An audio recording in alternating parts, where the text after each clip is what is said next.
अधिकाची पारी अधिकाची पारी अधिकाची पारी अधिकाची पारी दुःखाची या सांगे माझे मागे सांगे मागे माझा सांगे मागे माझे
पूर्वी या परिवारात अखंड सौभाग्य होते. वैकुंठवासी वंदना भाभी विनशे तोडगावकर त्यांचं हे चतुर्थ पुण्यस्मरण आज संपन्न करायचं आहे. एरवी या परिवाराचं भौतिक ऐश्वर आणि यांचा कुटुंबामध्ये असा परस्परांचा जो प्रेमाचा नात्याचा संबंध आहे त्याला अनुसरून एक दिमाखात उत्सव असेल याही वर्ष झाला असता. मात्र 1.5 वर्षांच्या पासून जगावरती जी काही परिस्थिती ओढवलेली आहे त्या महामारीनं संपूर्ण जगाला घासलं याचाच काहीसा प्रादुर्भाव आपल्याकडे झाला. म्हणून या सगळ्यांच्या मध्येच संपूर्ण वारकरी परंपरेची सुद्धा गेल्याचे त्यातूनही सगळ्या शक्यांचा विचार करून प्रतिकूलतेत काही अनुकूलता आपल्याला साधता येईल ती सांगण्याचा प्रयत्न करून आज आपण हे छोटेखानी पुण्यस्मरणचा उत्सव ऐकलेला आहे. अर्थात त्याला या 2 बाजू आहेत. या कीर्तनाच्या प्रारंभिक तासभर आपण जे काही केलं त्याचाच जसा उल्लेख केला ज्ञानेश्वर महाराजांच्या संजीवन समाधी सोहळ्याचं हे 700 रौप्य महोत्सवी वर्ष आहे. म्हणजे 25वे हे वर्ष ज्ञानेश्वर समाधीस्थ हो. आपण या इतिहासाची किंवा या घटनांचं साक्षी होण्याचं भाग्य लाभल्यामुळे त्या रक्तानं भाग्यवान मंडळी आहोत. आमच्या पिढीला तरी जाणीव 7 शताब्दीची नव्हती तरी 700 रौप्य महोत्सव ईश्वरांच्या समाधी सोहळ्याचा 2 वर्षांच्या ज्ञानेश्वरीच्या जयंतीचा पाहता आला. या वर्षभरामध्ये ज्ञानेश्वर महाराजांची काहीतरी आपल्याकडून सेवा घडावी या अनुषंगाने अत्यंत अंतर्मुखतेनं रंगतेनं ग्रंथ क्षेत्रातले एक मोठं नाव आदरणीय संत हरिभक्त पुरुषोत्तम महाराज पाटील अर्थात दादा यांनी या वर्षामध्ये एक संकल्प सोडलाय. या संपूर्ण वर्षभरामध्ये आपल्या परिचित असं 108 मूवी यांच्याकडे जायचं. तिथे जाऊन ज्ञानेश्वरीच्या 9वे आणि 12व्या अध्यायाचं पारायण, नंतर आपलं घरगुती एक तास दीड तासाचं कीर्तन, 108 अनुष्ठानं याची करायची आहेत या काळात. त्याचा प्रारंभ झाला 21 मार्च पर्यंत. 21 समारंभ व्यवस्थित पार पडले. पुढे जेव्हा ही सगळी टाळेबंदी पंचाबंदी या सगळ्या गोष्टी आल्या, त्यामुळे शाळेला दरवर्षी 1.5 महिन्याची सुट्टी देत असतात. कोरोनानं आम्हाला 3 महिन्याची सुट्टी दिली.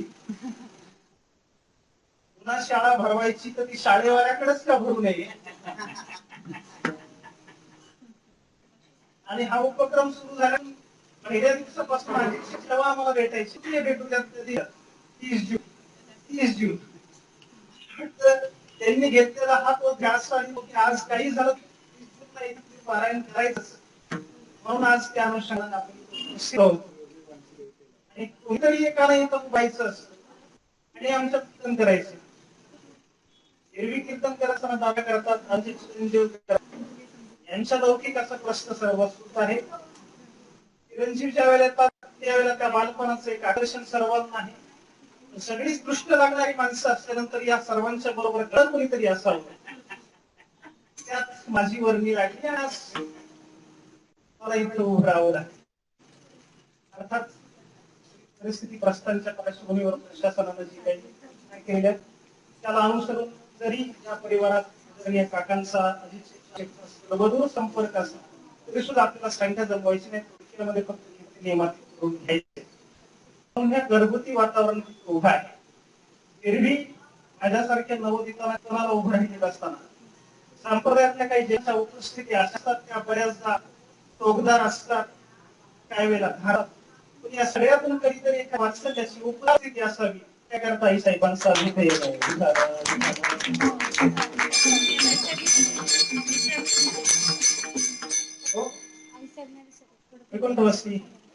अभिनच्या पवित्र स्मृतीला अभिवादन करून ज्ञानेश्वर महाराजांच्या चरणारविंदी सेवा समर्पित करायची आहे. माऊलींच्या पवित्र चरणापर्यंत माझी प्राप्ती क्षण कदाचित पेक्षा पोहोचणारच नाही. याकरता तरी प्रासादिक वाणीचा आधार घ्यावा. त्याकरता जगद्गुरु श्री महाराजांच्या अभंग गाठी छोटासा म्हणजे 3 चरणाचा अभंग सेवेत केलाय. हा अभंग महाराजांच्या गाथेचं जे विराणी प्रकरण त्यातला हा अभंग माझ्या हातात असलेला वेळ त्याही पुढे माझ्या कुवतीमुळे इतकं न्याय याचा निरूपणाला मला देता येईल माहिती. आजच्या दिवशी आज अभिनचं पुण्यस्मरण इथं संपन्न होत असताना अभंगाची निवड मला महत्वाची या करत वाटते. छोटस प्रकरण येते विराणी प्रकरण. फार अभंग नाही येते. विराणी या शब्दाचा अर्थाचा थोडासा विचार जर करायचा झाला तर मुळातच हा अर्थ शब्द उच्चारण्याबरोबर स्त्रीलिंगी याचा बोध आपल्या प्रत्येकाला होतो. एक पराक्रम पुरुषार्थ साधलाय पण तो काय या शब्दाचा अर्थ माझ्या प्रमाणात असा होतो. स्त्री देहामध्ये येऊन ज्यांनी पुरुषार्थ साधला त्यांनी व्यक्त केलेलं मनोगत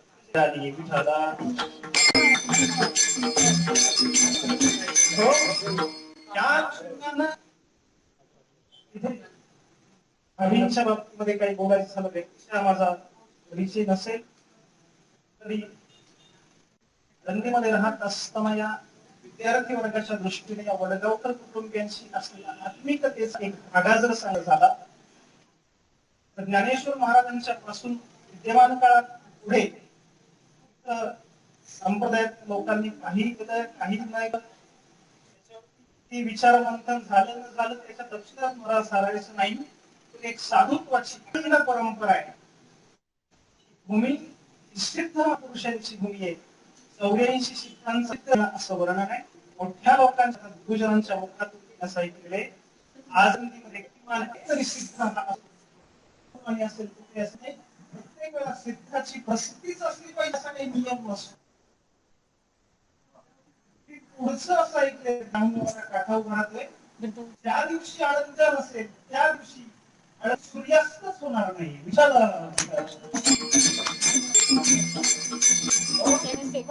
साधुत्वाच्या परम अखंडपणे चालू त्यांनी पाहून फक्त जगामध्ये नवीन विद्यार्थ्यांनी कसं मौलींच्या भाषेत सांगायचं झालं ती स्मृती आपल्या अनुष्ठानाला देणारी काही वडील मंडळी ती स्मृतीचे अर्थ आपण अनुष्ठाने का देत वडील वाढ परत नाव डॉक्टर महाराजांचा साधुत्वाचा जो त्या परिणामामध्ये येणारी जी कुटुंब आहे त्यापैकी अगदी प्रामुख्याने त्यांच्या नावाचा उल्लेख करावा म्हणजे वडगावकर कुटुंबामध्ये तो एक वारकरी विद्यार्थ्या दृष्टीने आत्मिक नाते या परिवाराशी आहे. आज नवीन साहेब तर पुण्यस्मरण होण्यासाठी त्यांचं इथून जाणं झालं. मी आज या गार्हस्थ जीवनाचा विचार करत असताना विवाह संस्था आज कोणत्या दिशेला जाते तर कुटुंब पद्धतीचा भारतीय कुटुंब पद्धतीचा जणू काना मोडून पडलाय. याकरता अनेक वेळेला मंडळी काही विचार चिंताग्रस्त दिसतात. नागर आणि ग्रामीण असा दोघांनी विचार जर करायचा झाला शहरी आणि खेड्यांचा तर आज शहरातल्या एखाद्या मुलाला खेड्यात पाहिजे झाली तर ती एका पायावर तयार होती. पण मुलगी खेड्यात जाईल खेड्यातलीच अशा वेळेला कोणाचा आधार त्याला सांगायची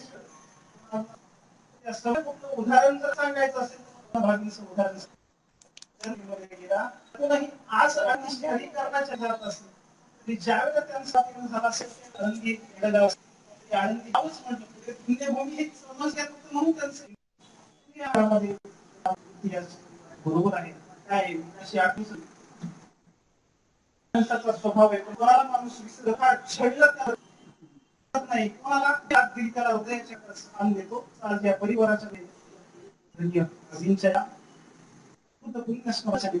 उपस्थित आज पाहिला त्यांच्या सगळ्या परंपरा वगैरे पण हे सगळं पाहत असताना परिवाराशी आहे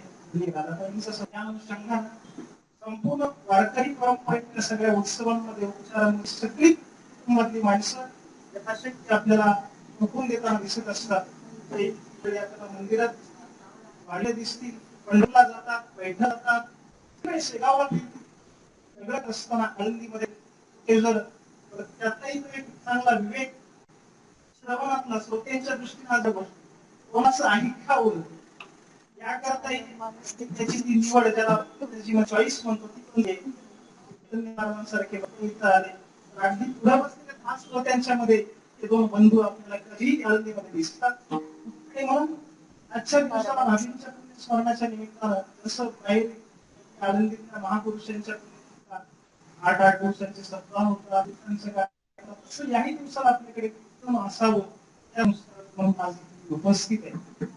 थोडी दुर्दैवाची गोष्ट अशी म्हणावी लागेल की या मागच्या झालं झालं आणि त्यांना काकांना साहेबांना ते सुनेचं पुण्य बघावं लागलं की त्यांचं गोष्ट एखादी व्यक्ती घरातून गेल्यानंतर त्यांच्या पुढच्या पिढ्यांना ज्या काही गोष्टी कराव्या लागतात तरी आपण उत्तर मीमांसेचे अनुयायी असलो तरी पूर्व मीमांसेत आपल्याला तेवढा थेट शंकराचार्यांचा या संबंधीचा विचार जर पाहायचा झाला तर आदर्श पुत्र कोणाला म्हणावं त्याची 3 लक्षणं आचार्यांनी त्या श्लोकात सांगितली. पुत्रस्य पुत्र जी वाक्य करणाश क्षयायः भोजना दयायः पिंडदाने 3 लक्षणं सांगताना आचार्य बोलतात जोपर्यंत आपले आई वडील जिवंत आहेत तोपर्यंत त्यांच्या आज्ञेचं पालन करणं हे पुत्राचं पहिलं कर्तव्य. दुसरं जिवंत असेपर्यंत काही नाही केलं तरी चालेल. दुसरं कर्तव्य म्हणतात क्षयायः भूरी भोजना ज्या दिवशी ते आपल्याला सोडून जातात त्यांच्या दिवसात त्यांच्या पित्तर द्यावं लागतं त्याला हे भूरी भोजन. तिसरं गयायः पिंडदाने जर कधी आपल्याला आपल्या जीवनात तीर्थयात्रा करण्याचा प्रसंग पडला ना आपण घराबाहेर निघालो आपल्या देशातली स्थली यात्रा आहे त्यापैकी गयेला जर आपण गेलो शहाण्या माणसाला रिकाम्या हाताने येऊ नये ते आपल्या वाडवडिलांचं पिंड दान करावं आचार्यांचा विचार आहे. तोच धागा पुढे जगत बरोबर आहे पण ठेवतात. मी जरी काही ना करू नाही तरी जाणाऱ्या तीर्थयात्रेकडे महाराजांनी महाराजांच्या गाथेमध्ये अभंग रूपाने सगळीकडे प्रसिद्ध आहे. पिंड पदावरी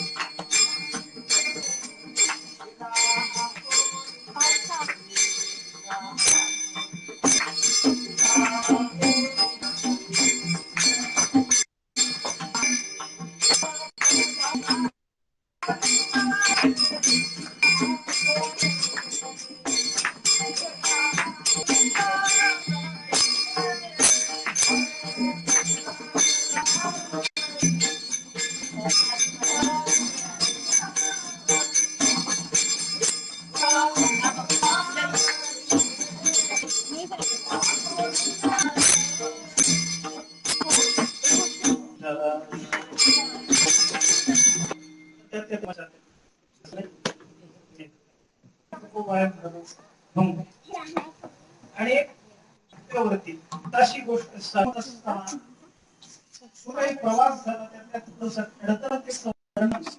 पुढे जे काही साधन ते विचार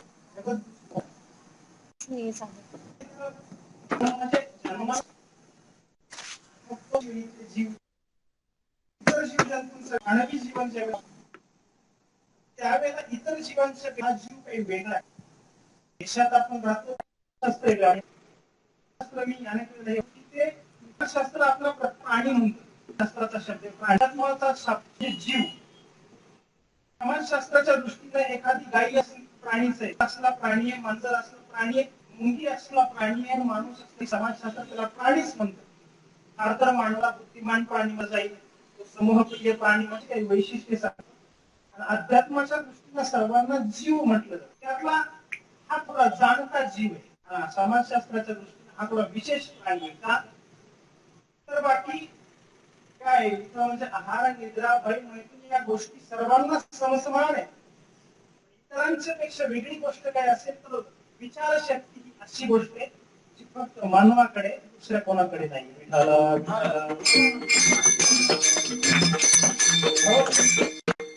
ही शक्ती असूनही तिची जाणीव कोणाला होत नसेल तर त्याला आपली थोडा मोठ्यांची परंपरा देह जरी माणसाचा माणूस म्हणायला तयार नाही. त्याच्या पुढे ध्वनिवर्धक हा चालू असला तर आवाज व्यवस्थित येतो, पण तो चालू असला तर असं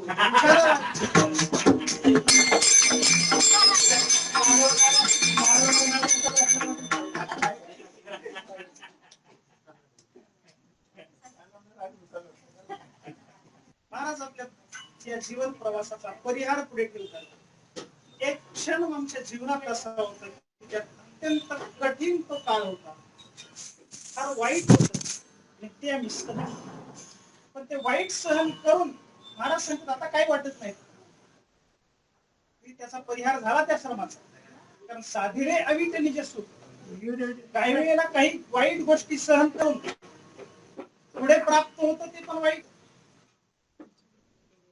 ती माणसं माझ्या पुढे उपस्थित आहे. संयुक्ती पटेल ते मला माहित नाही. आपल्याकडे जो त्या जारण उच्चाटनाचा वगैरे तो एक प्रकार अलीकडे कमी झाला, तो पाहायलाच मिळाला नाही आमच्या पिढीला. ऐकायला बराच मिळतो. माणसं सांगतात नर्मदे एका महात्म्याने मला सांगितलं ते त्यांचे पण मंत्र असतात आणि त्या गणाच्या दिवशी त्यांना उजळायचे असतात. आपल्या गणाच्या दिवशी इथे पण बघा घाटावरती त्या पाण्यामध्ये ते मंत्र त्यातलं त्या काही ते मंत्र जाळण्याकरता एक प्रकार असा आहे काशीमध्ये की अमावस्येच्या मध्यरात्री त्या प्रेताच्या छातीवर बसायचे. अण्णा नाईकाची कलम पाहूनच आपल्याला घाम फुटतोय.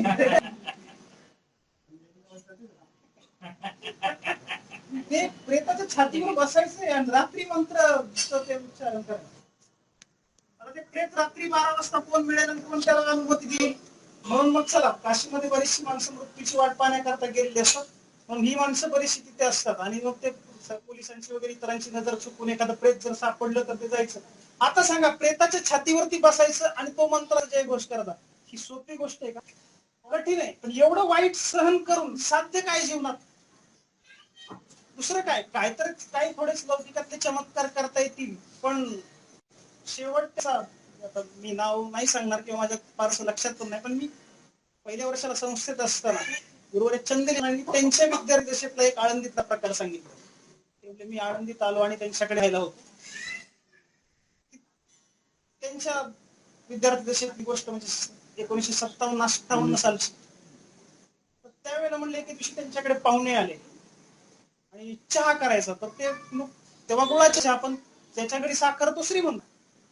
चहा करायचंय तर ते मला म्हणले बाजीराव, म्हणजे हे त्यांना बोलले राणांना, बाजीराव चहा कर यांना. म्हणले मी हळूच गेलो त्यांच्या कानात, म्हणले बाबा चहा करायचा पण आपल्याकडे साखर नाही. म्हणले जा आपल्या अंगणातली थोडी वाळू घेऊन ये गुपचूप. मला काय म्हणलं, गेलो म्हणले मुठभर वाळू आणली आणि त्यांनी म्हणले माझ्या हातातून त्यांच्या हातात घेतली, मूठ बंद केली, परत माझ्या हातात साखर टाकली. आळंदीत तर सांगतो मी बाहेरच. अशा गोष्टी म्हणजे, पण त्यांचा शेवट म्हणजे फार वाईट झाला. कारण मग या अशा गोष्टींच्या माध्यमातून काहीतरी कोणाचं करत राहत असं, म्हणजे मुद्दा मी काय एवढं वाईट सोसायचं, पण वाईट सहूनही साधिले काय पुन्हा वाईटच. इथं महाराज सांगतात तसं नाही, आम्ही वाईट सहन केलं, पण वाईट सहन करून साधिले म्हणजे सुख कसं. त्याला उदाहरण पुष्टी द्यायची म्हटली आता, बऱ्याच दिवसांनी कीर्तन आहे आणि पुन्हा ते उभं राहिले. आधी त्यात फाल्गुन मास म्हणतात. ते जुन्या काळातलं थोडं ग्रामीण उदाहरण जुनी कीर्तनकार मंडळी कीर्तनात सांगायची. आता ते जुन्या कीर्तन करायचे, त्यामुळे त्याला पायी चालावं लागायचं. अजूनही माझ्या चालतात समजा.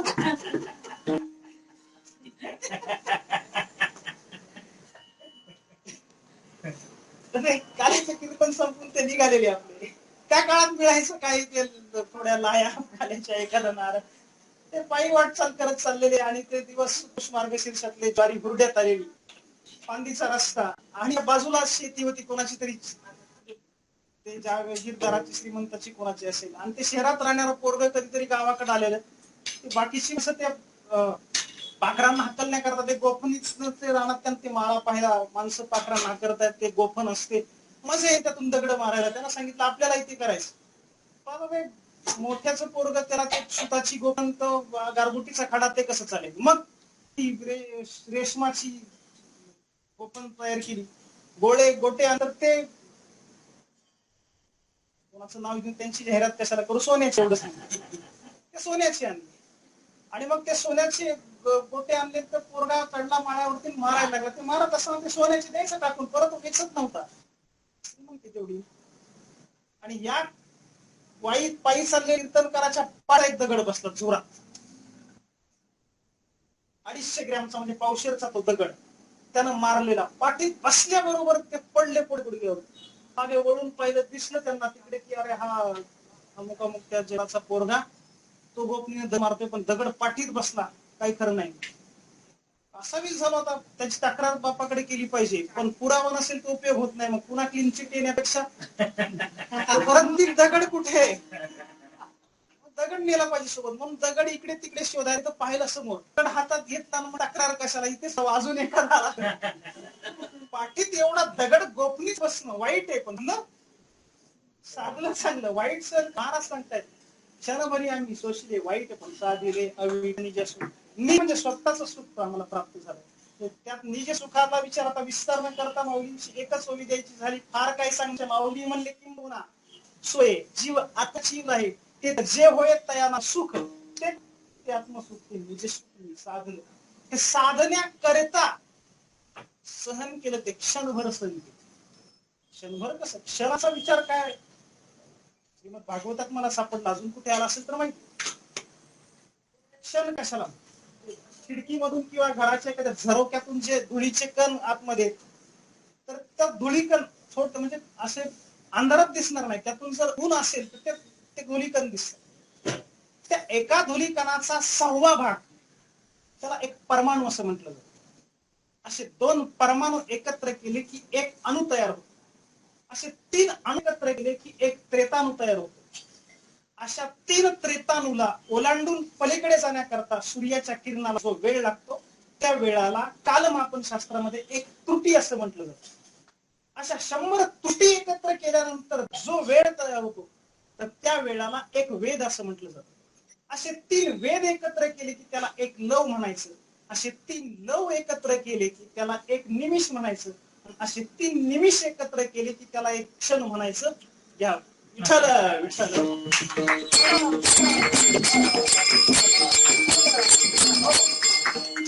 अर्थात तू थोडं का क्षणभर तेवढंच वाईट होतं का? नाही नाही, जन्म जन्मांतर गेली असतील, पण जे निजसुख प्राप्त झालं त्या सुखाच्या तुलनेत ते वर्षभराच वाईट असू द्या, दिवसाचं असू द्या, नवे युगांचं ते क्षणभर वाटायला लागलं. विठ्ठल.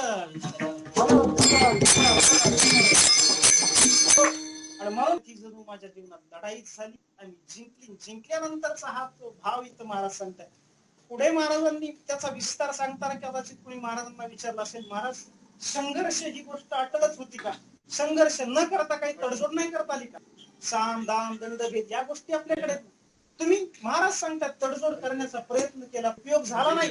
दिला त्यांनी शब्द आम्हाला, म्हणून इकडेचा संसार सोडून आम्ही त्यांच्या बरोबर थाटला आणि 2.5 वर्ष झाली की म्हणायला लागले नाही नाही हे नाही. तडजोड करून उपयोगच नाही, म्हणून तडजोडीचे अनुभव आम्हाला वाईट. आणि मग त्या तडजोडीचा अनुभव वाईट असल्यामुळं आमच्या आदिनाथ महाराजांनी जे सांगून ठेवलं होतं, सांडी मांडी परते टाक वासुदेव नाम हो, म्हणून सांडी मांडी करण्याचा प्रयत्न. पण काय झालं, सांडी मांडी मागे गेल्या बरोबर अधिकची परिस्थिती दुःखच वाटला. आता अशा टप्प्यावर पुढे आता कुठं जाणं नाही येणं, जीवनाचा प्रवास आमच्या पूर्ण झाला. त्या पूर्ण अवस्थेचं ते द्योतक आता पुढे कुठं गमन नाही आणि आगमन असा विचार महाराज अभंगाच्या शेवटी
परिपूर्ण जीवनाचा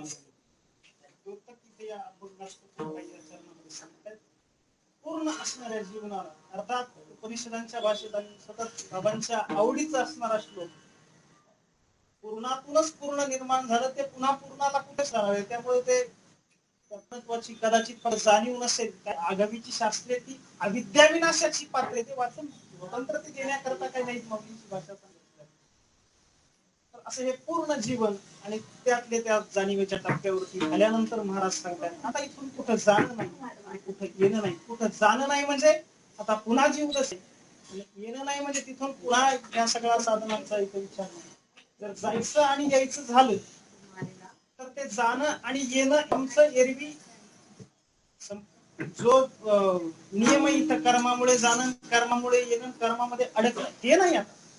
आता जायचं झालं तर आमच्या इच्छेनं आम्ही जाऊ मग म्हणून घेणं मी जन्म का दरवर्षी काय हा कोरोना राहणार नाही कधीतरी जाईलच ना. मग मग तिथं आम्हाला मीची आवडी मला माऊलींच्या सोहळ्यात पुन्हा जायचंय आणि यायचं याकरता म्हणून आम्ही कशा अर्थानं जाऊ.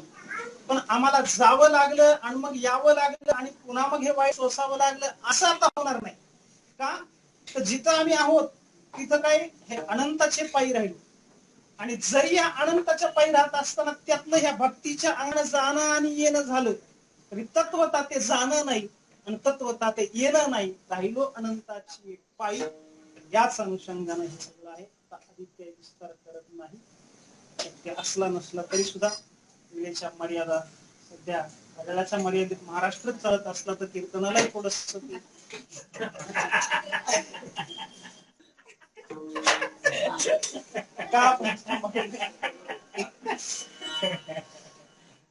बाबा आहे साहेब यांच्या आशीर्वचनांचा विचार पुढे होईल. यथामती यथाशक्य महाराजांच्या या अभंगावरती ते काहीतरी व्हिडिओ आपलं निरूपण करून आपला समोर बोलण्यासाठी विद्वान प्रयत्न त्यांच्या स्मृती प्रित्यर्थ आज आपण उपस्थित आहोत त्या उपंतवासी वंदना बाबूंच्या पवित्र स्मृतीला विनम्र भावाने करतो.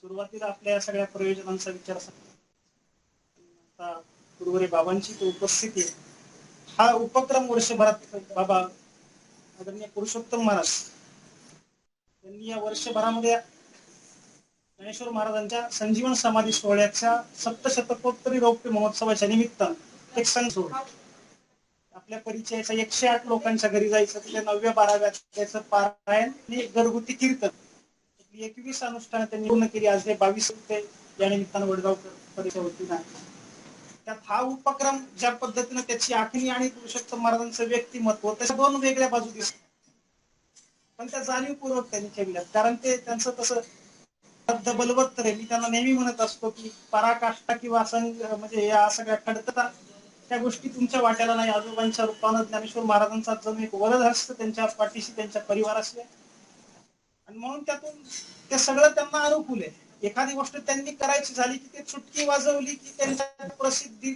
मैलवर होत शेकडो मैल जात असत. पण अत्यंत जाणीवपूर्वक त्यांनी ठरवलं की या उपक्रमाची प्रसिद्धीच करायची नाही. त्यामुळे आळंदीत पण बऱ्याच नाही 108 पूर्ण करू आणि मग सांगू कोणाला की अशा पद्धतीने सेवा म्हणून अंतरंग पद्धतीनं तो चालू असलेला उपक्रम मध्ये त्याला 3 महिन्यांचा खंड पडला. आजपासून सुरू झालेल्या या उपक्रमाला मला वाटतं आता खंड न पडू दिवसाला 2-2 जरी वेळ आली तरी 108 संजीवन समाधी सोहळ्याच्या पर्यंत पार पडेल. आज ही सगळीच मंडळी उपस्थित असताना बोलण्याच्या ओघात पुढे राहून जाईल म्हणून आता स्मरण झालं. सगळ्यांची घेणार नाही तर त्यात गेल्याचं कारण आपण घरचीच मंडळी आहोत. पण विशेषत्वानं इथं ज्ञानेश्वर महाराज चरित्र समिती उपस्थित आहे कारण वडगावकर परिवार पण त्या समितीचा एक भाग आहे. त्यात माऊलींची एक अत्यंत निष्ण अंतरंगात त्यांचं जीवन आता मी सांगावं असं वेगळं नाही. तर या उपक्रमामध्ये पण त्यांनी स्वतःला फार झोपून घेतलं होतं. असे वैकुंठवासी आदरणीय नंदा काका पवार आपल्यामध्ये नाहीये. काकांच्या पवित्र स्मृतीला आपण या निमित्तानं विनम्र भावानं अभिवादन करूयात. आणि सर्व सहकार्यांच्या वतीनं त्यांच्याही विनम्र भावानं अभिवादन करतो. त्यांना भावपूर्ण श्रद्धांजली अभिव्यक्त करतो. आज या सगळ्या उपक्रमाला गुरुवारी महाराजांची बाबांची उपस्थिती लाभली. त्यांची स्थिती भक्कम आधार पुढे राहील. आता सांगावं असं काही नव्हतं. मी 1-2 वेळा आहे लिहिण्याचे उपद व्याप्त करत असतो त्यामुळे कधीतरी आता शक्य ते लिहिल सुद्धा. ते मला अजूनही आठवते ज्यावेळेला मी पहिल्या दिवशी महाराज पाहिले होतं बाबांना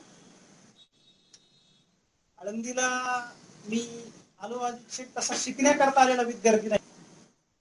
10वी नंतर मी ITI केलेले आणि पिंपरी चिंचवड ही उद्योगनगरी असल्यामुळे टाटा मोटर्सला कामासाठी मी इथं आलो.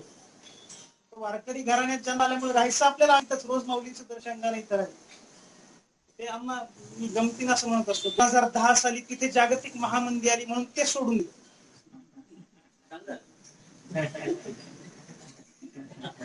2008 ते झालं, त्याच्यात गेलो. 2010 ते सोडावं लागलं, वैतागलो. 15 दिवस काम करा, 15 दिवस सुट्टी. ती जागतिक म्हणून होती इंडस्ट्रीयल, ती सोडली. आता आळंदीला आलो. मग संस्थेत बसूया. संस्थेत गेलो. पहिलाच दिवस ते राऊत महाराजांचं सगळं ते प्रकरण, आम्ही पाय टाकला ती त्याची 3 महिने संस्था बंद.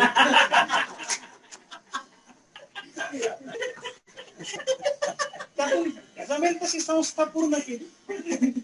संस्था झाल्यानंतर आपल्याला अगदी जाताच येणार नाही असं वाटायचं, पण ते महाराजांचा आग्रह असायचा. गेटे महाराजांच्या सानिध्यात आम्ही तेव्हा असायचं. ते सारखे ओरडायचे, नाही नाही गावाला कशाला जायचं, परत इथे राहायचं सारख्या विद्यार्थ्यांना. संस्था झाली.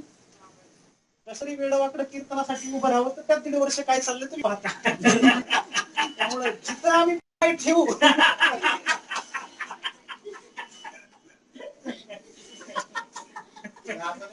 तरी पुरुषोत्तम महाराजांच्या धाडसाला नमन केलं. त्यांनी या उपक्रमात मला घेतलं.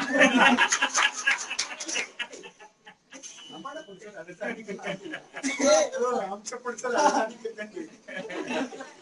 पण ते काय माहित नसेल कोणाला, पण त्यांचे आणि आमचे नातेसंबंध आहेत. नातेसंबंधात एरवी त्यांचे जे उपक्रम असतात त्यात कुठेच न बसणार आहे पुरुषोत्तम महाराजांचे उपक्रम. त्यामुळे मी फक्त आहेत आपले पाहुणे, त्यांचं चाललंय त्या पद्धतीने. ही अशी गोष्ट होती थोडी, आणि म्हणून त्यांनी मला सांगितलं की चला 9वी-12वी अध्यायाचं वर्षभर सेवा घडेल, काय अनुष्ठान घडेल. म्हणून आज त्यांनी म्हटल्याबरोबर मी तयारी दर्शवली. आणि म्हणून हे आज 22वं पारायण संपन्न होते. मी सांगत होतो महाराजांच्यावर, मला ते सांगायचं. मी कंपनीमध्ये होतो गुरुवारी, त्यावेळेला पिंपरी MIDC सुट्टी असायची. सकाळी मी दर्शनाला आलो. त्या मंदिरातल्या त्या फलकावरती लिहिलं होतं, काय कोणाचा उत्सव होता माहित नाही, पण काल्याचं कीर्तन गुरुवारी डॉक्टर नारायण महाराज जातो. ऐकून होतो डॉक्टर महाराज पाहता कधी आले नाहीत आपल्याला, आज इथं पाहता येतील. तसे पाहण्यापेक्षा तुला उत्सव म्हणून ते पॅन्ट शर्ट वरती होतो. मी गेलो तेव्हा माझ्याकडे ते कपडे पण नव्हते, पण जणांचं तो जमेल तसं घातले, बसेल तसा दुसऱ्याचा सदरा, हे घेऊन मी आलो तिथं. आणि टाळ घेऊन उभं राहिलो कीर्तन. टाळ घेऊन उभं राहिलो. पंचपदी झाल्यानंतर विठोबा रखुमाई भजनाला कीर्तनकार आले. कीर्तनकारांच्याकडे पाहून मी मला विचार करायला लागलो, डॉक्टर महाराजांनी कोणाला आठवलेलं दिसत. कारण ते वय तसं असतं, ती दिहूड असते. फक्त एक कलेचं आकर्षण आनंदीकडे पाहताना या साधुत्वातल्या आनंद साधनेच्या गोष्टी माहीत नसतात. डॉक्टर आणि महाराज शब्द असे फार मोठे वाटायचे, काहीतरी सगळं थाटामाटात कुठे काही असेल. पण त्या दिवसापासून त्यांचा माझा परिचय झाला. कीर्तनानंतर दर्शनाला गेलो तर तिथे त्यांना सत्कारात मिळालेलं उपकरण बाबांनी मला दिलं होतं. मागे एकदा त्यांच्या समोर कीर्तनात म्हटलं होतं, तेच मी कीर्तनाला वापरलं. ते गेलं. पुढे आता आणखी डॉक्टर महाराज या विषयावर काही बोलायचं तर स्वतंत्र व्याख्यान लवकरानं होईल. काही लिहायचं म्हटलं तर एखादा शक्य असला तरी मला असं वाटतं या सोनेरी जीवनाला की बाकीचा लावत बसण्यापेक्षा नाथ महाराजांचा शब्द द्यायचा झाला तर साधकांचा मायक उपस्थिती आहे. माझा आई साहेबांचा असा परिचय नाही. आज प्रथमतच त्यांची माझी भेट होते. त्यांची उपस्थिती त्यांच्या अभिवादन करतो. स्वतः पुरुषोत्तम महाराज आहे, आमची ही सर्व सहकारी मंडळी सर्वांच्या उपस्थितीमध्ये हे खेळीमेळीच्या वातावरणात पार पडलेलं पारायण संकीर्तनात जे काही तोडकं मोडकं असेल ते सद्गुरू जोग महाराज वारकरी शिक्षण संस्थेचे गुरुजनांचे, त्यात काही चुकीचं वाटलं असेल, वाह्यात वाट असेल, तो माझ्या बुद्धीचा दोष आहे, तो माझ्या वयाचा परिणाम कदाचित झालेली ही सेवा अभिंच्या स्फूर्तीला मुलींच्या चरणी समर्पित करून माझ्या वाटेत विराम देतो. ज्ञानेश्वर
श्रेष्ठ माऊलींच्या भूमीमध्ये आज आषाढीच्या पर्वामध्ये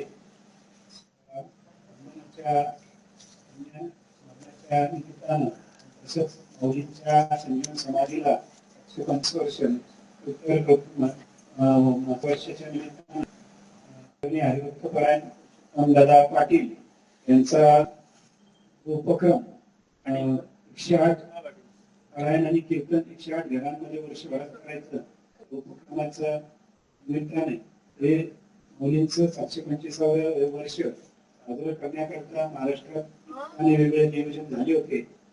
आपल्या ज्ञानेश्वर शिक्षण संस्थेमध्ये मुलींची मूर्ती आपण स्थापित करत होतो. मूर्तीचा ज्ञानेश्वर शिक्षण संस्था यांच्या विद्यमानं मोठा सोहळा या निमित्ताने होणार होता. त्या निमित्तानं सप्ताह अनेक महाराष्ट्रातील नामांकित प्रवचनकार कीर्तनकारांच्या तारखा सुद्धा दिल्या होत्या. माऊलींची भव्य मिरवणूक सुद्धा गावातून काढायची होती. त्या निमित्ताने इतर उपक्रम पण होते. एक सर्वात मोठा उपक्रम या निमित्ताने होता. परंतु कोरोनाच्या पार्श्वभूमीमुळे आपल्याला पुढे पोस्टपोन करावा लागला. तरी समिती म्हणा, शुद्धता म्हणा, आपली ज्ञानेश्वर शिक्षण संस्था म्हणा, हे थांबे काही ना काहीतरी या वर्षात उपक्रम म्हणून केले आणि उपक्रम त्यातला एक प्रमुख उपक्रम त्यानंतर प्रकाशदात्या काळे यांच्या चरित्र समितीच्या मार्फत ज्ञानेश्वरीचं पारायण, ऑनलाईन पारायण किंवा पारायण 30 जणांचे हे सुद्धा वर्षभर चालू आहे. अनेक उपक्रम झाले. ज्ञानेश्वरीची नाटकही चालू आहे. त्यानंतर दर एकादशीला महिन्यातली वर्षा माऊलींच्या महादेवाच्या समोर हरिपाठ तिथं चरित्र समितीच्या माध्यमातून सांगतो. असे वेगवेगळे उपक्रम या दोन्ही संस्थांच्या माध्यमातून होत आहेत. आजही वंदनाच्या चतुर्थ पुण्यस्मरणाच्या निमित्तानं इथं सकाळी महामंत्राचा जप, त्यानंतर ज्ञानेश्वरीच्या 9व्या आणि 12व्या अध्यायाचं पारायण आणि अप्पा महाराजांचं 30व्या कीर्तन असे संपन्न होते. निमित्तानं आनंद वाटतो. खरं तर हे रमणावर करायचं होतं, परंतु हे करण्याचा तिथे प्रादुर्भाव यामुळे असलेलं संबंधी सर्व गोष्टी लक्षात ठेवून अतिशय मर्यादित स्वरूपात मोजक्याच व्यक्तींच्या उपस्थितीत आपल्याला सर्व करावं लागते. आदरणीय डॉक्टर बाबा, आदरणीय राधाताई, आदरणीय पुरुषोत्तम दादा यांच्या प्रमुख उपस्थितीत चरित्र समितीचे प्रमुख काही पदाधिकारी, आमच्या वडगावकर कुटुंबातील काही प्रमुख प्रत्येक घरातील व्यक्ती अशांच्या या स्वरूपात सोहळ्यात संपन्न करतोय. आणि या निमित्तानं आपल्या सर्वांचं आमच्या वडगावकर कुटुंबियांच्या वतीनं सहर्ष स्वागत करतो.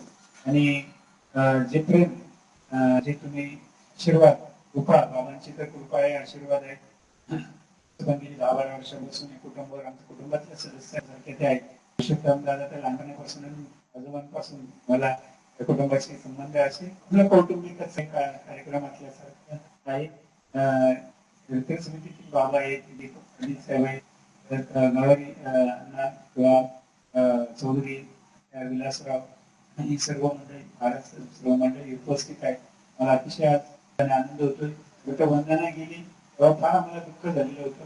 पहिले 1-2 दिवस समजतच नव्हतं काहीच, कारण घरातला प्रमुख व्यक्ती गेलेला होता. परंतु बाबांचं प्रवचन आपल्या सर्वांना आठवतं असं जे उपस्थित होते त्यांच्या एका प्रवचनाने आम्हाला त्याचं काहीच वाटलं नाही. आणि त्यांचे उपाय, आशीर्वाद आहे. मी या निमित्तानं बाबांना विनंती करतो की आपण थोडंसं आपलं मनोगत आम्हाला सगळ्यांना ऐकायचंय. 2 मिनिटं आपण मनोगत आपलं व्यक्त करावं. त्यानंतर आदरणीय राधाताई या पाटोदा येथील महासांगवीला भगवान बाबांचाच एक आश्रम प्रमुख पदाधिपती आहे आणि त्यांचे आपल्या आळंदी वारकरी संप्रदायात फार मोठं योगदान आहे. त्यांचं पण थोडंसं मनोगत आपण ऐकूया. आदरणीय पुरुषोत्तम दादा खरे त्यांनी मला म्हणालेलं म्हणजे की महाराज कीर्तन करणार काहीच नवीन नाही, कीर्तन कोणी करलं, परंतु तुमचं सुद्धा मनोगत आम्हाला आता या निमित्ताने ऐकायचं, सगळ्यांना लोकांना सगळ्यांना ऐकायचंय. आपणही 2 मिनिटं मनोगत व्यक्त करावं एवढं आपल्या तिघांना मी सर्वांच्या वतीनं विनंती करतो. आदरणीय पुरुषोत्तम दादा पाटील.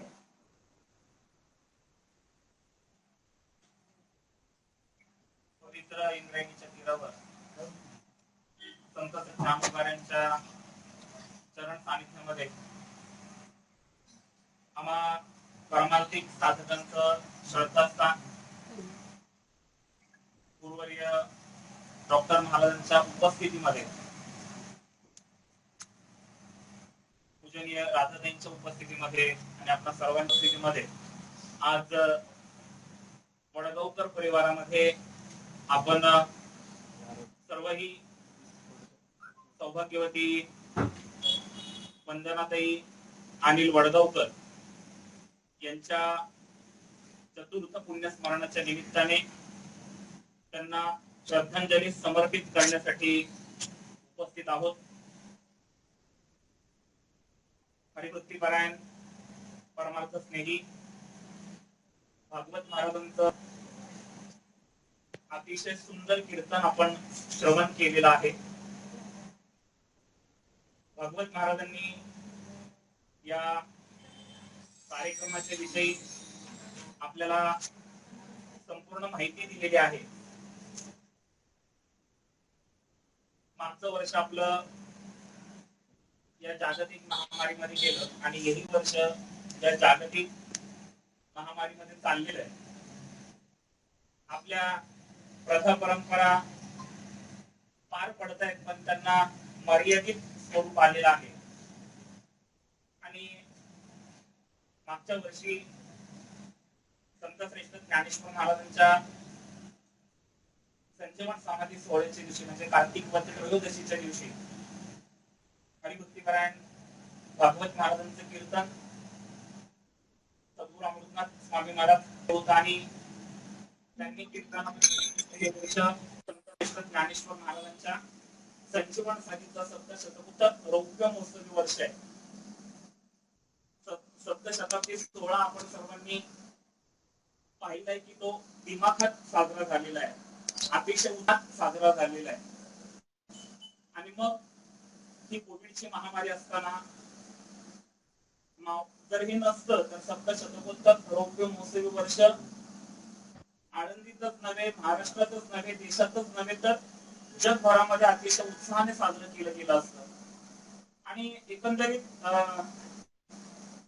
जे आरोग्य व्यवस्था सांगतात डॉक्टर महाराज या ठिकाणी उपस्थित आहेत की एखादी महामारी आल्यानंतर ती महामारी पूर्णपणे जाण्यासाठी बराच कालावधी लागतो. या कालावधीमध्ये तसं आम्ही रोज कीर्तन करण्यासाठी महाराष्ट्रभर फिरत असताना सर्वच थांबलेले आणि मग आपण जर आहोतच तर मग काहीतरी अनुष्ठान आपल्याकडून घडलं पाहिजे.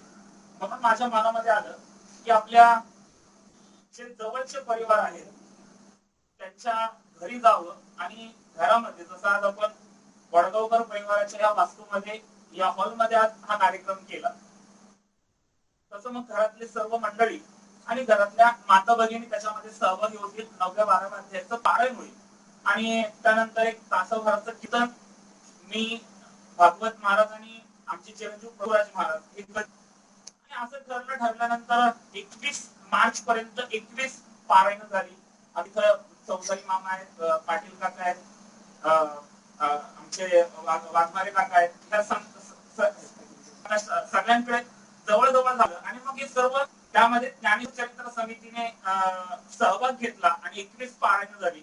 आज मग मध्यंतरी 21 मार्च नंतर परत लॉकडाऊन आहे, त्यामध्ये हे मग आता परत प्रारंभ झाला पाहिजे.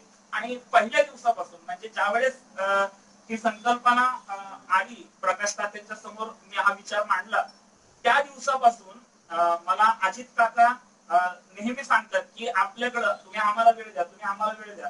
खरं तर डॉक्टर महाराज ही वास्तू नव्हती तेव्हापासून म्हणजे ही जुनी वास्तू होती तेव्हापासून इथे समोरच हॉटेल आहे. त्याच्यामुळे हॉटेल तर म्हणजे त्या वास्तूने म्हणजे आमचं जिथं आता हॉटेल आहे तिथे अनेक व्यवसाय झालेले आहेत.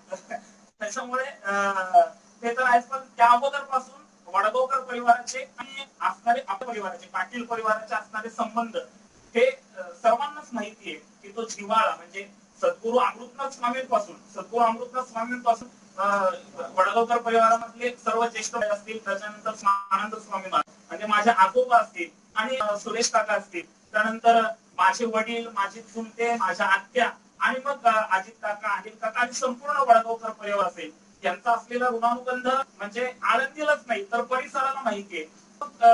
त्याने जसं कीर्तन प्रवचन करायला लागलो तेव्हापासून मला वाटत नाही की अजित काकांनी मला आरेतुरे केलेलं आहे. म्हणजे इतकं आपल्याच लेकराला मोठेपणा देण्याचं जर कोणा तर वडगावकर परिवार असं मला वाटतं. त्यांनी मला कधीच आरेतुरे केलं नाही. हे पुरुषोत्तम महाराज आणि कुठेही भेटले तरी आज मी त्यांच्या मुलासारखा आहे, पण ते माझ्या पाया पडणार, मला सांगणार तुम्ही आम्हाला मार्गदर्शन करत राहा. अर्थात काका मी मार्गदर्शन करणं इतका मोठा नाही आणि केव्हाच मोठा नसेल. आपल्यावर ज्ञानोबारायांची कृपा आहे, डॉक्टर महाराजांची कृपा आहे, सद्गुरू आनंद महाराजांचा सहवास आपल्याला लाभलेला आहे. आणि मग माझ्या घरातलाच कार्यक्रम आहे तर मग भागवत महाराजांचं आमचं ठरलं की बाबा आम्ही इथून चालू करूया. खरं तर वंदनाताईंच्या अनेक आठवणी आहेत मला. म्हणजे ज्या दिवशी ही घटना घडली ताई वंदनाताई अर्थात भारत जेव्हा सोडून गेल्या, जेव्हा ही घटना ग्रामस्थांच्या कानावर पडली, आम्हा कुटुंबियांच्या कानावर पडली, त्यावेळेस एक असं कसं घडू शकतं म्हणजे चालता बोलता आपली माणसं सोडून जाऊ शकतात. फार मोठा धक्का ज्यावेळेस वंदना भाभी गेल्या त्यावेळेस जसं वडगावकर परिवाराला बसला तसंच वडगावकर परिवाराच्या असणाऱ्या स्नेह संबंधामध्ये असणारे जे परिवार आहेत त्यांना बसला. अचानकपणे वंदना भाभींचं जाणं झालं. खरं तर मी पाहत अगदी म्हणजे मोठं मी ह्यांना पाहतच झालेलो आहे.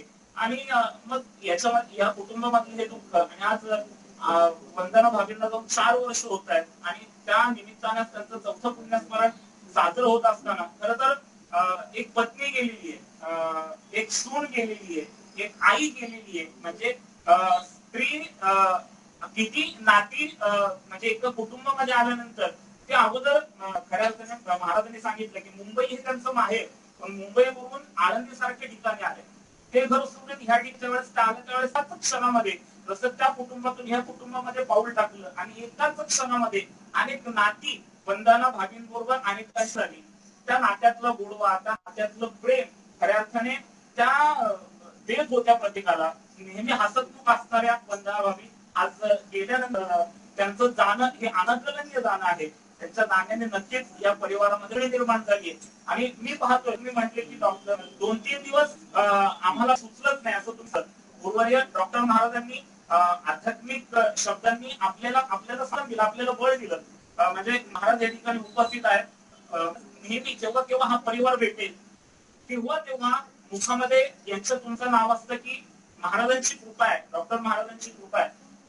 तुम्ही सावरले त्याच्यामधून तरी देखील इतक्या वर्षाचा सहवास, मग अनिल काका असतील, तुम्ही असाल, संपूर्ण परिवार असेल, त्याच्यातून जे निर्माण झालेलं प्रेम आहे ते सातत्याने आठवत राहतं. आणि मग ते प्रेम कधी अश्रू वाटे दिसतं, ते प्रेम कधी म्हणजे मी त्याच्यानंतर अनिल काकांना पाहत होतो, म्हणजे आपली पत्नी आपल्याला गेली आहे ते दुःख त्यांच्या चेहऱ्यावर पूर्णतः जाणवत होतं. म्हणजे ते आंदोलन झालेले होते. आज त्यांच्याकडे जर पाहिलं ते सावरलेले, आज वंदना भाभीमध्ये नाहीयेत, पण त्यांच्या स्मृती आपल्यामध्ये नेहमीच आहेत. त्या स्मृतींना उजाळा आपण देतच राहणार आहोत. आणि आज मला अतिशय चांगलं वाटलं की या निमित्ताने वडगावकर परिवाराने वंदना भाभींच्या या पुण्यस्मरणाच्या निमित्ताने आज ह्या उपक्रमाला परत सुरुवात करून गेलेली आहे. मी या खरं तर मला प्रकाश तात्यांनी फोन की महाराज आम्हाला कधी वेळ देत आहे, महाराज आम्हाला कधी वेळ देत आहे. काका आजचाच हा योग होता. प्रकाश तात्यांनी मागितलं. आज ज्ञानेश्वर चरित्र समितीमधले सर्वजण उपस्थित आहेत. आणि भगवत महाराज तुम्ही अतिशय महत्वाचा एक मुद्दा सांगितला. म्हणजे आजच्या ह्या आपल्या ह्या उपक्रमाला आशीर्वाद डॉक्टर महाराजांचा लाभलेला आहे. आणि मला नाही वाटत की आपण खरं तर ह्या उपक्रमामध्ये आशीर्वादासाठी उपस्थित आहात. मी आपल्या चरणावर साष्टांग दंडवत घालतो. राधाताई या ठिकाणी उपस्थित.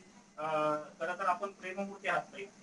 आपणही उपस्थित आहात. या परिवाराशी असलेलं खूप श्रद्धा आहे तुमच्यावर या परिवाराची. आणि त्या निमित्ताने तुम्ही या ठिकाणी उपस्थित आहात. माझं सर्व सहकारी या ठिकाणी सर्वजण उपस्थित आहेत.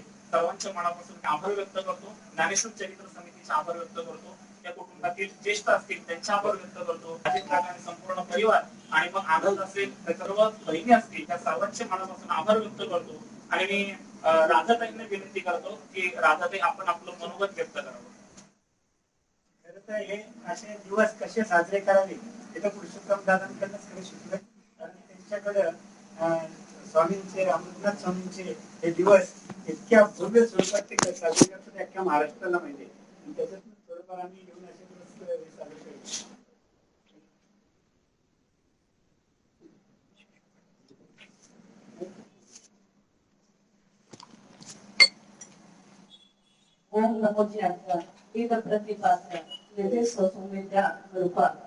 आज या ठिकाणी श्री संत श्रेष्ठ ज्ञानेश्वर महाराज यांच्या पवित्र अलंकापूर या भूमीमध्ये परम आदरणीय परमपूज्य आपल्या सर्वांचे श्रद्धास्थान डॉक्टर महाराज यांच्या साक्षीने, त्यांच्या आशीर्वादाने या ठिकाणी आमच्या आदरणीय मोहनदादा पाटील यांनी आता ज्ञानेश्वरीचा 10वा आणि 9व्या अध्यायाचं पारायण आपल्यासमोर झालेलं आहे.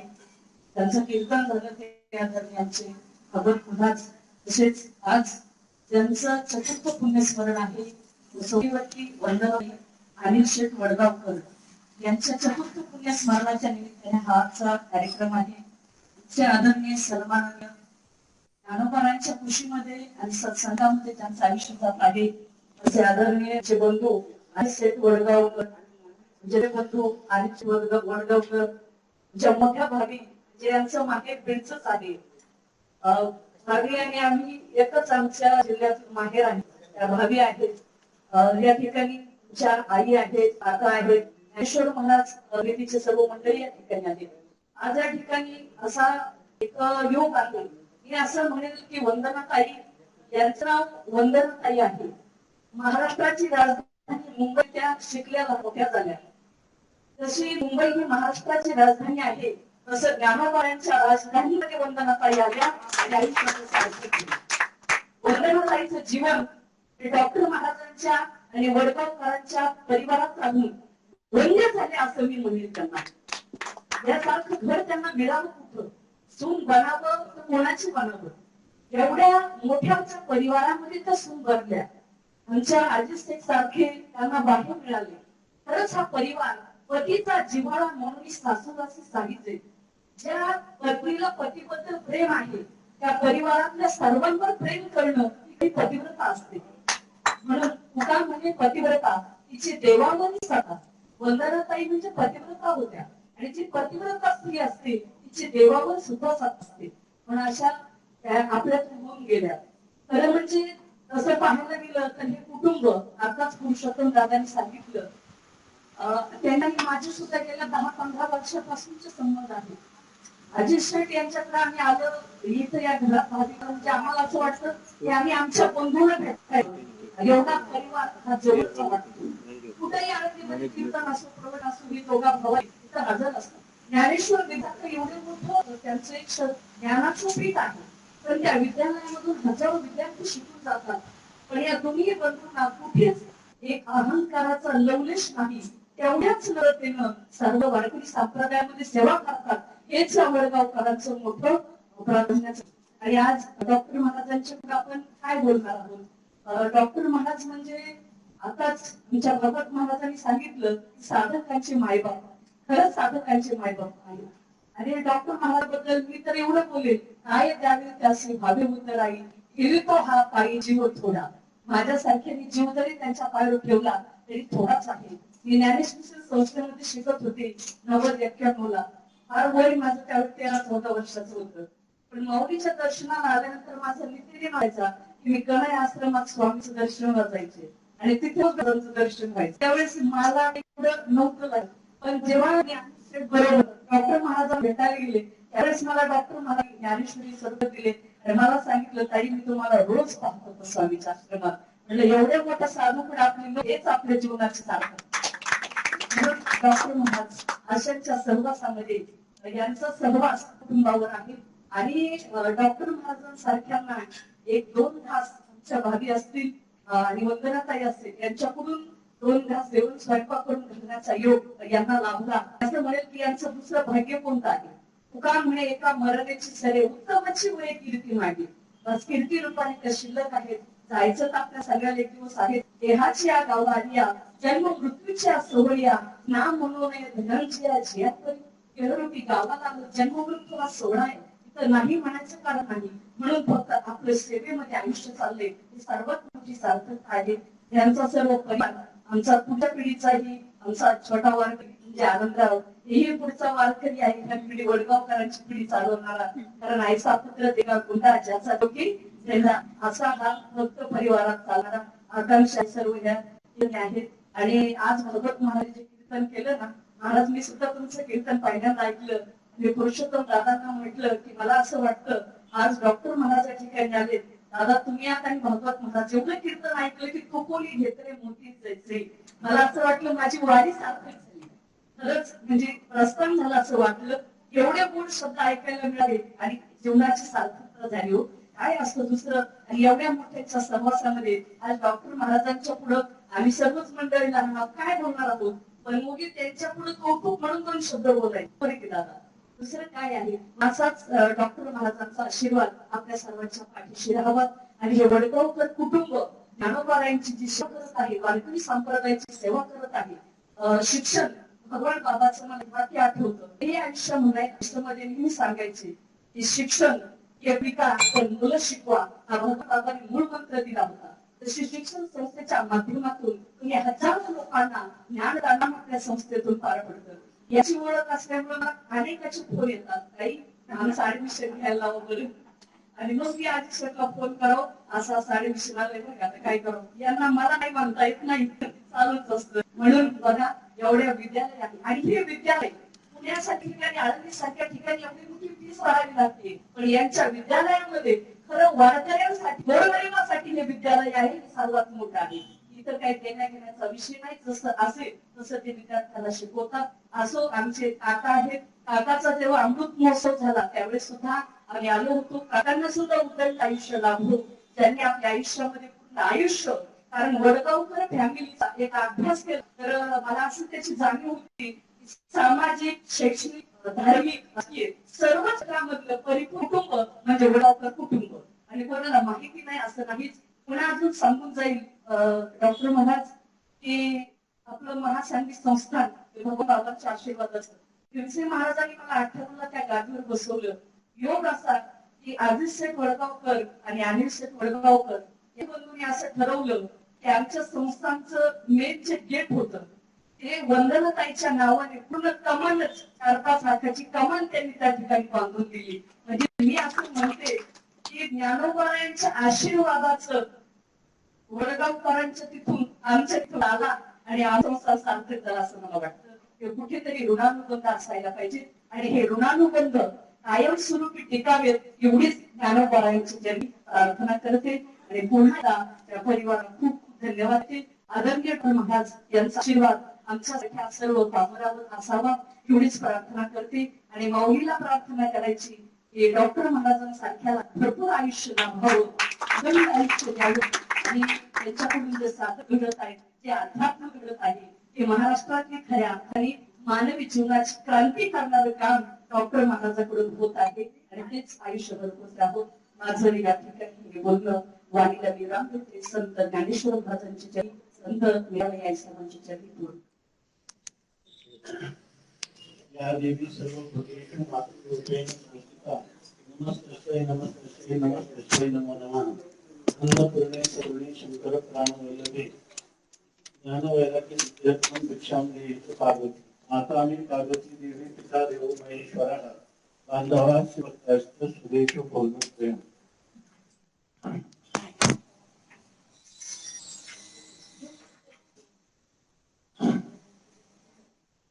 पवित्र संध्याकाळीच्या तटाकावर अत्यंत दुर्धर अशा कोरोनाच्या महामारीच्या काळामध्ये प्रतिकूल अवस्थेमध्ये त्या मनाला आवर घालून या ठिकाणी इच्छा असूनही आपल्याला सामान्य स्वरूपामध्ये प्राथमिक स्वरूपामध्ये या ठिकाणी वैकुंठवासी सौभाग्यवती वंदनाताईची पुण्यतिथी किंवा पुण्यस्मरण आज या ठिकाणी घरगुती वातावरणामध्ये संपन्न होत आहे. आणि कार्यक्रम जरी छोट्या प्रमाणात आपल्याला वाटत असला तरी या ठिकाणी हे जे वायुमंडल आहे या वायुमंडळामध्ये आणि उलट घरगुती वातावरणामध्ये आज संपन्न होत आहे. हे त्याचं वैशिष्ट्य आहे. त्याचं कारण असं की यावेळेला वंदनाताई एक सात्विक अशा प्रकारची पिंडाची एक साध्वी स्त्री होती. आणि आम्हाला तर हृदयामध्ये त्यांच्या स्मृतीचा ठसा कायमचा तो म्हटलं जाते. सर्वात वाईट वाटतं ते हे की ज्येष्ठाच्या आधी कनिष्ठाचे झाले गेले नारायण हे उठराटे. जेव्हा ज्ञानोबाराय समाधीमध्ये जातात तेव्हा गुरुचनाथ महाराज म्हणतात की आमच्या अगोदर ते माऊली समाज संजीवामध्ये ती थोडा हे लौकिक दृष्टीनं उठराट वाटत. तेव्हा त्याचं कारण का तर ही लागते ती त्या गुणांची असते. त्या व्यक्तीपेक्षा त्याच्या अंतःकरणात असणारे जे सद्गुण आहे त्या सद्गुण्याचा आपल्या अंतःकरणावर होणारा जो परिणाम तो परिणाम त्यांच्या विरोध काळामध्ये आपल्याला कायम स्मृती ठसा हा उमटवत असतो. याची अनुभूती आमच्यासारखं सामान्य जीवन सुद्धा आज घेत आहे. त्याचं कारण असं की लग्नानंतर दाईपर्यंत मी हॉस्पिटलमध्ये पण भेटायला गेलो होतो. तर ह्या काळामध्ये मला असे काही जीवनातली व्यक्तिमत्व आहेत की खऱ्या अर्थाने अवज्ञा कधी केली नाही. याने निवृत्तीनाथ महाराजच सांगतात की माझ्या जीवनामध्ये मी सांगितलेल्या गोष्टीची ज्ञानोबारायांनी कधीच अवज्ञा केली नाही. तसं वंदनाताईंनी त्या मला बऱ्याच वेळेला एक आता सांगितल्याप्रमाणे मी या कुटुंबातला सदस्य असल्यासारखाच असल्यामुळं सर्व शासकीय कौटुंबिक आणि सर्वच आमच्या पुढं निवेदन मोकळ्या मनाने करत असतं. त्याप्रमाणे वंदनाताई सांगत होती. आणि जर सांगितल्यानंतर त्याच्यावर जवळजवळ 99% तिनं सांगितल्याच्या विरुद्ध सांगत होतो. आणि त्याच्या एकाही गोष्टीचं 10 पर्यंत केल्याचं मला कधी आठवत नाही. त्यामुळं माझ्या अंतःकरणामध्ये जेव्हा या पुण्यस्मरणाच्या निमित्ताने इतक्या आनंद भावना दाटून येतात शब्दाच्या द्वारा ते फारसं मी अभिव्यक्त करणार नाही. तर या निमित्ताने वंदनाताईतून गेले असले तरी सात्विक अशा प्रकारचा त्यांचा स्वभाव आहे त्या सत्वगुणाचा ह्या कुटुंबावर प्रत्येकाच्या अंतकरणामध्ये रजोगुण आणि तमोगुण घडवून जाऊन सत्वगुणाचा उत्कर्ष व्हावा आणि त्याप्रमाणे जी काही परंपरा आहे ही धार्मिक परंपरा जरी असली किंवा आपण हे कार्यक्रम संपन्न करत असलो तरी हे रजोगुण आणि तमोगुणाच्या माध्यमातूनही करता येतात, गुणाच्या माध्यमातून करता येतात. तमोगुणाचा कार्यक्रम हे आजचं या ठिकाणी झालेली ही जी पुण्यस्मरण आहे हे सत्वगुणाचं प्रतीक आहे आणि अशाच प्रकाराने आपण ह्या कुटुंबामध्ये सत्वगुणाचा प्रकर्ष होण्यासाठी जसं आपण वारी करतो, कीर्तन प्रवचन ऐकतो, ज्ञानेश्वरी वाचतो, संग करतो तर ऐकावी म्हणून कथा ऐसी धरुणी राहे चित्ता. आपण जेव्हा अहिंसा, सत्य, अस्तेय, अपरिग्रह, ब्रह्मचर्य इत्यादी व्रतांची पालन जैन किंवा हिंदू संस्कृतीनुसार करत असतो तेव्हा हे सर्व असणारे सद्गुणामध्ये उतरावे. त्यासाठी या ठिकाणी वैकुंठात राहणाऱ्या वंदनाताईंनी आपल्याला शारीरबल, मनोबल आणि आत्मबल प्राप्त करून द्यावं आणि हे ज्ञानेश्वर महाराजांच्या सत्तेतून ज्ञानेश्वर महाराजांच्या चरणी आपण प्रार्थना करू आणि पण आपल्यासाठी मागून घेऊ. सर्वेत्र सुखिना संतो सर्वे संतो याचा अर्थ आहे सर्वजण असोत, सर्वजण निरोगी असोत, सर्वांना चांगल्या गोष्टी ऐकायला आणि पाहायला आणि आम्हा सर्वांना आयुष्य आरोग्य राहून हे या ठिकाणी धर्म सेवा, ईश्वर सेवा, या ठिकाणी संत सेवा आणि समाज सेवा यासाठी त्याचा वेच हो अशी पुनश्च माऊलींच्या चरणी त्यांच्या सत्तेतून प्रार्थना करून या ठिकाणी जायला विनंती देत आहे.